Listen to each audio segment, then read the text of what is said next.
de la voluntad.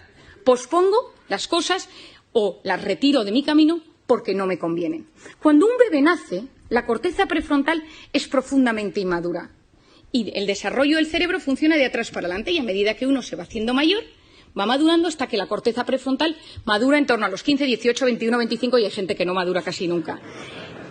En las mujeres madura antes, en los hombres madura después. Si la corteza prefrontal se activa en un bebé de tres maneras. Es decir, ¿cómo activas la atención de un bebé?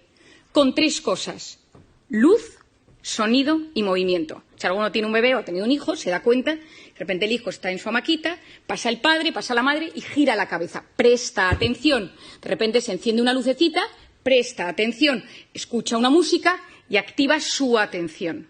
¿Qué queremos nosotros con la corteza prefrontal de nuestros hijos? Que a medida que se van haciendo mayor, presten atención a objetos inmóviles, a un profesor, que estén sentados en la salita de espera, que vean una puesta de sol y les guste, que puedan ir a un museo, que puedan leer un libro. Es decir, que no solo se active su corteza prefrontal con la luz, con el sonido y con el movimiento, sino que también sean capaces de prestar atención a una conferencia. ¿Qué pasa si yo le doy a mi hijo una tablet, un iPad, lo que sea, con 6 meses, con 1 año, con 2 años, con 3 años? Y yo se la pongo. ¿Qué es la tablet? Luz, sonido y movimiento. Y el cerebro del ser humano funciona con un mecanismo que se denomina use it or lose it. O lo usas o lo pierdes. ¿Quién de nosotros tiene mejor hipocampo, centro de la memoria, desde que usa Wikipedia? Nadie. Todos se nos atrofió el hipocampo. ¿Quién de nosotros se orienta mejor desde que usa Google Maps para todo? Nadie.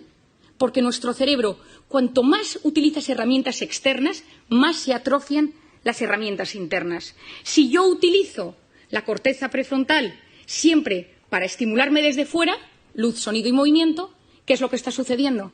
Que la corteza prefrontal de los jóvenes no está madurando de forma correcta. ¿Y esto qué consecuencias tiene? Seguro que habéis oído hablar del famoso TDAH, trastorno por déficit de atención e hiperactividad. Falta de atención, falta de control de impulsos, corteza prefrontal. 10% de los niños del primer mundo medicados por TDAH. Medicaciones que no son inocuas. Hay veces que son necesarias. ¿Es solo la culpa de la pantalla? No es solo. Pero la pantalla no está ayudando. ¿Por qué? Porque si yo quiero ayudar a que se desarrolle bien mi corteza prefrontal, necesito posponer el uso de la pantalla en los niños. Si nosotros, que somos adultos, que nos educaron sin pantalla en nuestra corteza prefrontal, ya nos damos cuenta que constantemente esto nos alivia, esto nos ayuda, no podemos vivir sin el teléfono, nos damos cuenta que nos lo hemos olvidado y hay un sudor frío por la espalda, que somos conscientes de que lo necesitamos, lo llevamos colgados y a veces incluso algunos pegados en la mano como si fuera un reloj. Imaginemos en niños que tienen su corteza prefrontal en plena fase de maduración. Y necesitamos niños con criterio, necesitamos chicos que sean capaces de saber discernir el bien del mal, de buscar la información. Estamos enamorados de la superficialidad porque no somos capaces de profundizar. El otro día le compré a mi hijo mayor un libro de los 5, que yo supongo que aquí todo el mundo lo ha leído, y me quedé horrorizada. El libro ha cambiado. Ya no hay textos descriptivos, solo son una especie de dibujos con textos de aventuras. Y le pregunté, escribí a la editorial y me dijeron, es que nos hemos adaptado a los nuevos tiempos y a la capacidad de lectura que tienen los niños hoy en día. Me quedé preocupadísima. Es decir, no somos ni siquiera capaces de leer. Antes leíamos una novela, la leíamos 2 horas y al día siguiente la retomábamos y nos acordábamos de los personajes. Ahora, durante el tiempo que estamos leyendo, nuestra cabeza está conectada a la pantalla y esto es dopamina y corteza prefrontal. Necesitamos potenciar la corteza prefrontal del ser humano del siglo XXI. ¿Significa que tengo que coger mi teléfono y tirarlo a la basura? Por supuesto que no. Significa que soy yo quien domino el dispositivo y no el dispositivo el que me domina a mí. Es decir, cada vez que yo cojo el teléfono, que se enciende la pantalla, algo está pasando en mi cerebro. ¿Y cuándo cogemos el teléfono? Fuera del plano profesional. ¿Cuándo utilizamos el teléfono? En 2 momentos. Cuando uno está aburrido o cuando uno está estresado. Uno está escuchando una charla, está escuchándome hoy, está de repente, ¿quién no le ha pasado en estas múltiples entrevistas o sesiones por Zoom eternas? Y que uno se da cuenta que no es capaz de seguir el hilo de la conversación y su cerebro le pide el teléfono.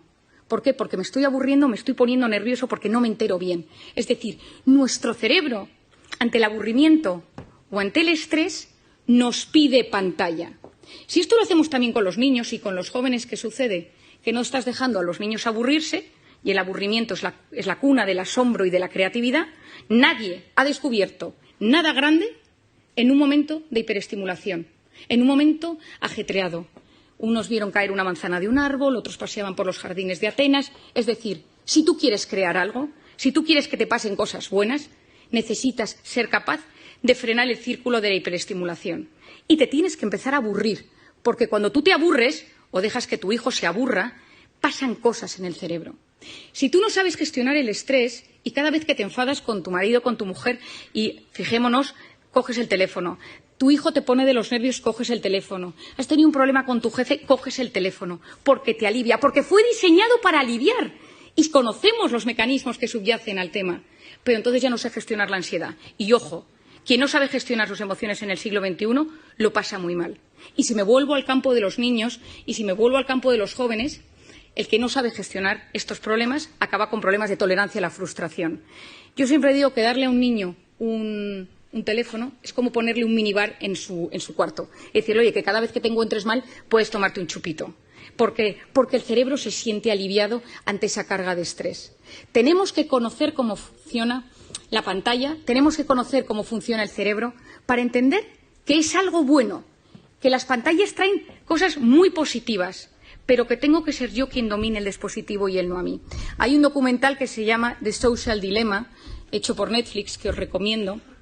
Está Tristan Harris detrás de ello, que es lo que denominan en Estados Unidos, le llaman the closest thing Silicon Valley has to conscience, lo más cercano que tiene Silicon Valley a la conciencia, porque él ha abierto la posibilidad de que haya comités de ética en las grandes empresas tecnológicas para hablar de estos asuntos, porque es la primera vez en la historia que los hijos son menos inteligentes que sus padres. Y me refiero a inteligencia, capacidad de buscar, capacidad de discernir, encontrar dentro de toda la información y saber encontrar lo importante. Estamos en la era del exceso de información y de la falta de formación. Y encima estamos generando una sociedad que no sabe buscar lo correcto, porque ante el estímulo tu cerebro no te permite frenar, no te permite el silencio. Por lo tanto, tenemos mucho, estamos hiperestimulados, nos llegan demasiadas cosas y hay un fracaso en la gestión de la abundancia de lo que nos llega. No sabemos gestionarlo. ¿Qué creo que es lo importante? ¿Qué ideas os daría? La primera de todas, que yo la he recomendado en todas partes, en mis conferencias, en mis libros, a todo el mundo, quitar las notificaciones de la pantalla. Porque las pantallas, cada vez que nos llega algo, que puede ser un grupo del colegio de mi hijo, puede ser un grupo de amigos del tenis de los sábados, es decir, son cosas que hacen pequeñas activaciones de la corteza prefrontal que a la larga me la debilitan. Y que recordemos esto, necesitamos una sociedad con una buena corteza prefrontal. Potenciar esa corteza prefrontal posponiendo la recompensa.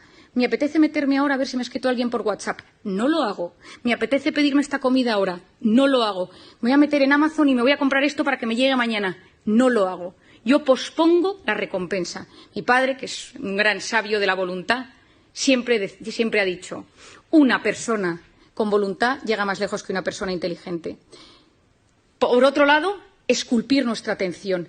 ¿A qué quiero prestar atención? Las cosas buenas de la vida suceden en la vida real, porque la vida virtual va a base de gratificaciones instantáneas. Volvamos a conectar con la vida real. En plena pandemia, sí, en plena pandemia tengamos que conectar. Durante tiempo nos han dicho no saludes, no sonrías, no te acerques, no abraces. Y ahora yo lo que digo es, tomemos tiempo para preguntarle a la gente cómo está de cara. Sonriamos a las personas. Volvamos a generar esa conexión humana que es absolutamente clave. Y no quiero terminar sin hablaros de una cosa que para mí, y a pesar de que sé que es un ámbito que os va a sorprender, es fundamental. Os he contado que yo llevo varios años investigando el cortisol y siempre investigo las hormonas y la dopamina, la del placer, la serotonina, la felicidad, la oxitocina, la hormona del parto y de la lactancia.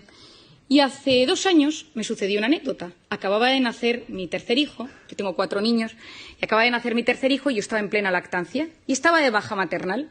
Y me llamaron del hospital y me dijeron que estaban presentando un nuevo fármaco en Madrid y me acerqué con mi coche, yo tengo un Golf muy viejo que tiene muchos años, que está medio rayado, al centro de Madrid Me puse mona, me subí a mi tacón y me acerqué. Esto ahora os explico por qué os doy este dato. Y entonces yo iba en el coche y dejé el coche aparcado en la planta -3 de un parking infernal en el centro de Madrid. Subí al hotel, estuve en la presentación, pero ya me tocaba volver a dar de comer al pequeño y volví al parking. Y cuando iba andando por el parking, veo que un tipo con mala pinta me sigue.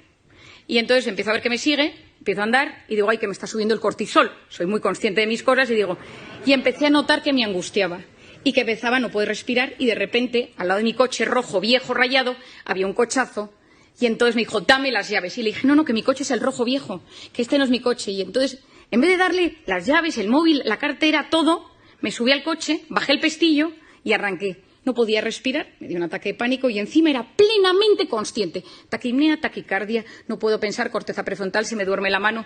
Y me conocía todos los síntomas, pero no era capaz de relajarme.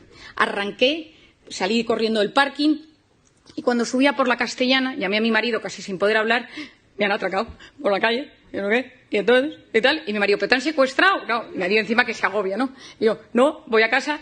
Y llegué a casa, subí corriendo y la persona que estaba cuidando del bebé me dio el bebé literalmente en brazos. Y entonces yo, corriendo, me lo puse al pecho para que pudiera comer y entró mi marido en la habitación. ¿Pero qué te ha pasado? Y yo, con una calma sorprendente, le empecé a explicar, no, es que estaba en el parking y un tío con mala pinta. Y me dice, Mario, ¿te has tomado algo? ¿Cómo te has relajado? Y digo, tienes toda la razón. Digo, este pico de cortisol tarda 6 horas en bajar. Digo, no es ¿cómo soy capaz? Y de repente me quedé mirando al bebé y dije, ¿y si la oxitocina de la lactancia bajara el cortisol? Y esta me puse nerviosa. Me metí en Internet, me puse a buscar y efectivamente, si estimulamos la oxitocina, bajamos el cortisol. Y entonces me he dedicado estos 2 años a investigar la oxitocina. Como no nos podemos poner a lactar, todos los que estamos aquí, he buscado todas las maneras que existe para que podamos generar oxitocina. Y creo que nos encontramos en un momento de intoxicación de cortisol, de incertidumbre, de caos, de miedo, de reconfiguración, de readaptación, donde hay que potenciar la oxitocina. Es la hormona de la empatía, es la hormona de los abrazos. Lo que funciona son 8 segundos. Yo a la gente la tengo un poco cortada porque la abrazo 8 segundos, que la gente lleva 2 años sin abrazarse, y al tercer segundo le digo, relájate que quedan 5. Abrazos de 8 segundos bajan los niveles de cortisol. Mirar a alguien a los ojos y escucharle sin teléfono delante. Te escucho y no te juzgo. Estoy a tu lado. Me ilusiono de lo que me cuentas. Dedico tiempo a hacerte feliz. Esto es la oxitocina, es la hormona de los vínculos, es la hormona de lo que yo llamo las personas vitamina. Por lo tanto, en esta sociedad, en este momento donde todavía hay mucho cortisol, donde todavía hay mucho miedo, donde nos estamos adaptando, volvamos a la vida real. Potenciemos la oxitocina de las relaciones humanas y convirtámonos en personas vitamina. Muchas gracias.